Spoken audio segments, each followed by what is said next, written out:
না, এর সঙ্গে ডেমোগ্রাফি চেঞ্জের কোনো সম্পর্ক নেই। ভারতীয় অভারতীয় সম্পর্ক রয়েছে। আপনি যেটা ইঙ্গিত করছেন অনুপ্রবেশকারীদের নিয়ে, এক্ষেত্রে ভারত সরকারের স্ট্যান্ড খুব ক্লিয়ার, এবং যেটা মুখ্যমন্ত্রীরও স্ট্যান্ড খুব ক্লিয়ার। সেটা হচ্ছে দু ধরনের লোক পার্শ্ববর্তী দেশ অর্থাৎ বাংলাদেশ থেকে এখানে এসেছে। একটা অবৈধ অনুপ্রবেশকারী, তারা এই দেশে বা এই রাজ্যে থাকবেন না, প্রক্রিয়ার মধ্য দিয়ে ফেরানো হচ্ছে, সংখ্যাটা কম।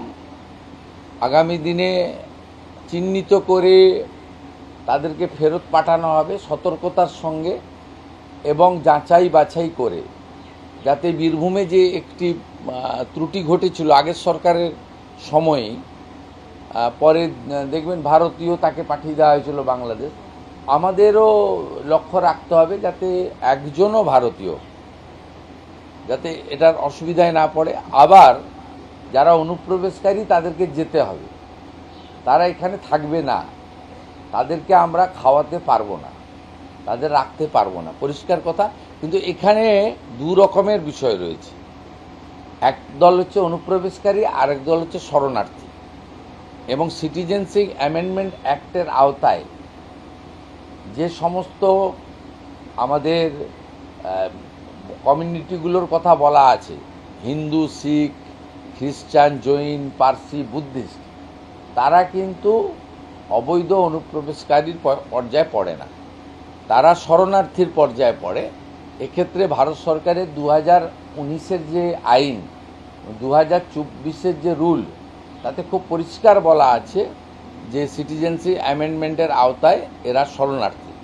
1 সেপ্টেম্বর 2025 ভারত সরকার আরেকটি নোটিফিকেশান বের করে, যাতে বলেছে 31/12/2024-এর মধ্যে যারা প্রাণের জন্য বা ধর্ম বাঁচানোর জন্য বাংলাদেশ থেকে এই দেশে এসেছে বা এই রাজ্যে এসেছে, তাদের বিরুদ্ধে কোনো মামলা হবে না, তাদেরকে পুলিশ হয়রানি করতে পারবে না।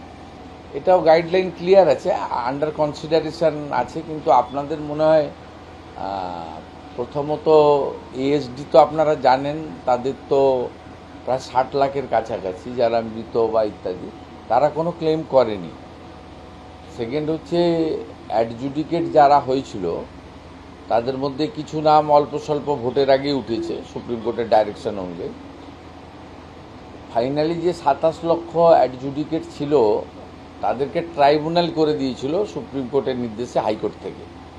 সেই ট্রাইব্যুনালে সোফার মাই নলেজ একদম রেডি ডাটা আমার হাতে নেই, তো আমি যেহেতু অ্যাডমিনিস্ট্রেটিভ চিফ আমাকে সব খবর রাখতে হয়, তা 7 লক্ষ আপিল করেছে, 20 লক্ষ নট রেসপন্ডেড। তাদের ক্ষেত্রে কি ব্যাপার আছে আমি বলতে পারবো না, সেটা দেখতে হবে।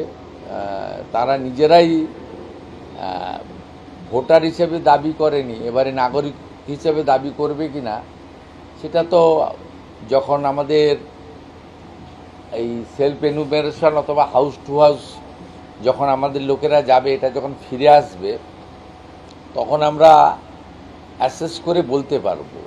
এখনই এটা নিয়ে আমার মনে হয় কোনো কনক্লুশনে না আসাই ঠিক হবে। গ্রামে থাকেন, একদম সুন্দরবনের প্রান্তিক মানুষ যারা এই সবরণা করতে পারছেন না, তাদের বাড়িতে লোক যাবে, এটা আমাদের যাবে বিপুল সংখ্যক সরকারি কর্মচারী, আধা সরকারি কর্মচারী, ভলেন্টিয়ার, দে আর অলরেডি ট্রেন্ড, এবং তারা শপথ নিয়েছে। তারা এই কনস্টিটিউশনাল যে রেসপন্সিবিলিটি, আদমশুমারি একটা সাংবিধানিক দায়িত্বের মধ্যে পড়ে, দায়িত্ব আমি যেমন পালন করছি, একেবারে নিচে বাড়ি বাড়ি যিনি যাবেন তিনিও সেই দায়িত্ব পালন করবেন, উনি করিয়ে নিয়ে আসবেন, অসুবিধা হবে না। दादा, आज से जो शुरू हुआ है सेंसस की प्रक्रिया, इस प्रक्रिया के दौरान राज्य सरकार ने कोई सा मैकेनिज्म या सिस्टम रखा है जहां पर जो लोग रजिस्टर करेंगे उनके क्रेडेंशियल वेरीफाई किए जाएंगे कि मतलब वो बंगाल के नागरिक है या नहीं? देखिए, राज्य सरकार अलग से कुछ नहीं करेगा। सेंसस अथॉरिटी ऑफ इंडिया का जो गाइडलाइन है, जो डायरेक्शन है, उसको अमल करना राज्य सरकार का फर्ज बनता है। It's a constitutional responsibility, we are performing it, as per the direction and guideline framed by the census authority of India. ये पूरा देश में हो रहा है, नॉट ओनली वेस्ट बंगाल, इसलिए वेस्ट बंगाल सरकार अलग से कुछ नहीं करेगा। আচ্ছা, একটা সেটা হচ্ছে আপনি বলার সময় বলছিলেন যে উন্নয়নের সঙ্গে এটা একটা যুক্ত, মানে এই সেন্সাসের সাথে উন্নয়নের সম্পর্কটা কোথায়, মানে কিভাবে, মানে এই যে ভাগ হওয়া। আপনি নাগরিক হলেই তো উন্নয়নের সুযোগ পাবেন। আপনি যদি দেশের নাগরিক না হন, আপনি সোশ্যাল ওয়েলফেয়ার স্কিম থেকে শুরু করে আপনি সব কিছুই, এমপ্লয়মেন্ট থেকে শুরু করে ভ্যাকসিনেশন থেকে শুরু করে, তো ভারতবর্ষে তো নাগরিকদের জন্যই দায়বদ্ধতা কেন্দ্র এবং রাজ্য সরকারের। তাই একটা পরিচ্ছন্ন আদমশুমারি অর্থাৎ নাগরিক তালিকা এলে সরকারেরও পক্ষে কার জন্য কি বিষয় দরকার সেটা পেয়ে যাবে। এবারের ফর্মে আপনি দেখবেন ইন ডিটেলস রয়েছে, যেটা আগের আদমশুমারিগুলোতে অতটা ডিটেলস ছিল না। এবং ফেব্রুয়ারি মাসে ফাইনালি এই ডাটাটা এসে গেলে আমাদের এই বিভিন্ন স্কিমে যে ফর্ম ফিল আপ করাতে হচ্ছে বা বিভিন্ন জাতিগত শংসাপত্র দেওয়া বা বিভিন্ন জাতিগত যে সমস্ত বেনিফিটগুলো ভারত সরকার বা রাজ্য সরকারের আছে, সেগুলোর জন্য আলাদা করে লোককে আর লাইনে দাঁড়াতে হবে না। এটা একটা অত্যন্ত পার্মানেন্ট একটা রেকর্ডস আমাদের তৈরি হয়ে যাবে, যেটা দিয়ে আমরা আগামী দিনে আমাদের দেশ এবং প্রদেশকে এগিয়ে নিয়ে যেতে পারব। পশ্চিমবঙ্গ তো অনেকগুলো দেশেরও সীমান্ত এলাকা এবং মালদা মুর্শিদাবাদ একাধিক জায়গায় দেখা গিয়েছে যে ম্যাপ, সেখানকার ম্যাপ পরিবর্তন হয়ে গেছে। আপনি বলছিলেন যে পূর্বতন সরকার ঠিক সময় মতো শুরু করেনি, এটা কতটা গুরুত্বপূর্ণ? না, এর সঙ্গে ডেমোগ্রাফি চেঞ্জের কোনো সম্পর্ক নেই। ভারতীয় অভারতীয় সম্পর্ক রয়েছে। আপনি যেটা ইঙ্গিত করছেন অনুপ্রবেশকারীদের নিয়ে, এক্ষেত্রে ভারত সরকারের স্ট্যান্ড খুব ক্লিয়ার এবং যেটা মুখ্যমন্ত্রীরও স্ট্যান্ড খুব ক্লিয়ার।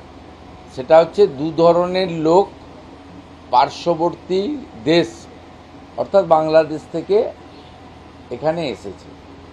একটা অবৈধ অনুপ্রবেশকারী, তারা এই দেশে বা এই রাজ্যে থাকবেন না, প্রক্রিয়ার মধ্য দিয়ে ফেরানো হচ্ছে, সংখ্যাটা কম। আগামী দিনে চিহ্নিত করে তাদেরকে ফেরত পাঠানো হবে সতর্কতার সঙ্গে এবং যাচাই বাছাই করে, যাতে বীরভূমে যে একটি ত্রুটি ঘটেছিল আগের সরকারের সময়ে, পরে দেখবেন ভারতীয় তাকে পাঠিয়ে দেওয়া হয়েছিল বাংলাদেশ। আমাদেরও লক্ষ্য রাখতে হবে যাতে একজনও ভারতীয় যাতে এটার অসুবিধায় না পড়ে। আবার যারা অনুপ্রবেশকারী তাদেরকে যেতে হবে, তারা এখানে থাকবে না, তাদেরকে আমরা খাওয়াতে পারবো না, তাদের রাখতে পারবো না, পরিষ্কার কথা।